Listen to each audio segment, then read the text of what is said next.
कार्तिक महात्म्य 24वां अध्याय।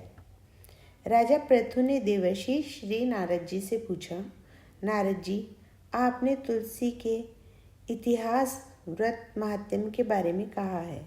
अब यह बताने की कृपा करें कि क्या इस कार्तिक मास में और भी देवताओं का पूजन होता है, यह भी मुझे समझा कर कहिए। श्री नारद जी बोले, पहले समय पार्वती के निकट कर्तिपुर में एक धर्मात्मा धर्मदत्त नामक ब्राह्मण रहता था।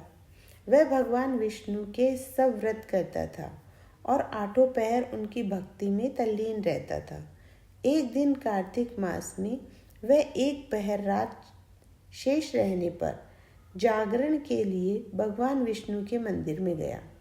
वह हर प्रकार की सामग्री लेकर पूजा करने के लिए जा रहा था कि उसने मार्ग में एक बड़ी भयंकर राक्षसी को देखा, जिसके कि बड़े बड़े दांत थे, लपलपाती हुई जीभ थी, बड़े बड़े लाल लाल नेत्र थे, जिसका शरीर नंगा था, मांस रहित था। उस भयंकर राक्षसी को देखकर धर्मदत्त बुरी तरह से कांपने लगा और कुछ उपाय न देखकर उसने पूजा वाली थाली और जल का लोटा उस राक्षसी पर फेंक दिया। क्योंकि उसने भागवत नाम का जप करते हुए वह सामग्री और जल का लोटा, जिसमें कि तुलसी दल पड़ा हुआ था, उसको मारा था। इससे उसके जन्म जन्मांतर के पाप नष्ट हो गए और उसे अपना पूर्व जन्म स्मरण हो आया। वह हाथ जोड़कर धर्मदत्त के चरणों में गिर पड़ी और उसने कहा, हे विप्र, मैं पूर्व जन्म के कर्मों के फल से इस अवस्था को प्राप्त हुई हूँ।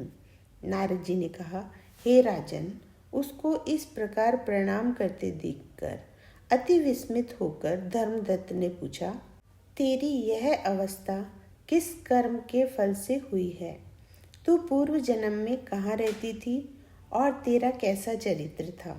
यह सब कुछ तो मुझे बता। उस राक्षसी ने, जिसका नाम कलहा था, उसने कहा, हे ब्राह्मण, सौराष्ट्र में भिक्षुक नामक एक ब्राह्मण रहता था। मैं उसकी पत्नी थी। मेरा स्वभाव बड़ा ही निष्ठुर था।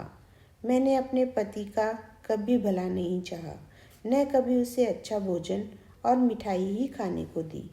मैं प्रतिदिन उससे लड़ती झगड़ती रहती थी। मुझे इस प्रकार की लड़ाका देखकर तथा नित्य प्रति की कलह से तंग आकर मेरे पति ने दूसरा विवाह करने का निश्चय किया। यह सुनकर कि मेरा पति दूसरा विवाह कर रहा है, मैंने उसके दूसरा विवाह करने से पहले ही विष खाकर आत्महत्या कर ली। मेरी मृत्यु के पश्चात यम के दूत आए और मुझे पकड़कर गदा मारते हुए यम के पास ले गए। यमराज ने मुझे देखकर चित्रगुप्त से पूछा, हे चित्रगुप्त, इसने क्या कर्म किया है? जो भी कर्म इसने किए हैं, अब इसको उनका फल भोगना होगा।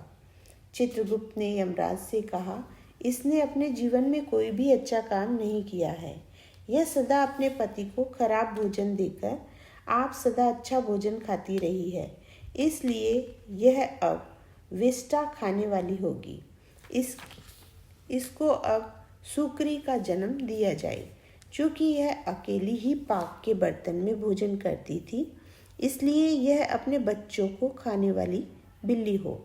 इसने चूँकि अपने पति पर क्रोध करके आत्मघात किया है, इसलिए यह प्रेत योनि में जाएगी। अब आप इसे अपने दूतों द्वारा मरुस्थान में भेज दीजिए। वहाँ पर यह बहुत दिनों तक प्रेत योनि में रहकर फिर यह पापिन अपनी तीनों योनियों को भोगे।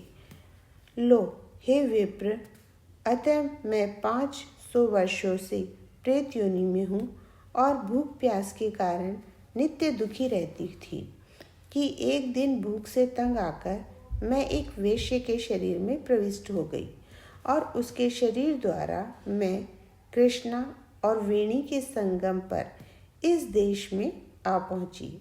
मैं उस वेश्य के शरीर में रहती थी कि एक दिन भगवान शंकर व विष्णु भगवान ने मुझको बलात् उसके शरीर से बाहर निकाल दिया। फिर मुझे आप दिखाई दिए। आपके लोटे में से तुलसी जल का एक छींटा मेरे ऊपर पड़ा, जिससे कि मेरे सब पाप नष्ट हो गए। हे द्विजोत्तम, अब आप मुझे यह बतलाइए कि आगे होने वाली तीनों योनियों और इस प्रेत देह से मेरी मुक्ति किस तरह होगी।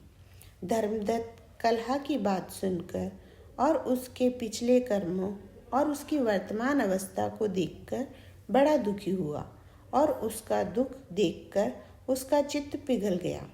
फिर उसने दुखित भाव से कहा। कार्तिक महाराज की जय हो।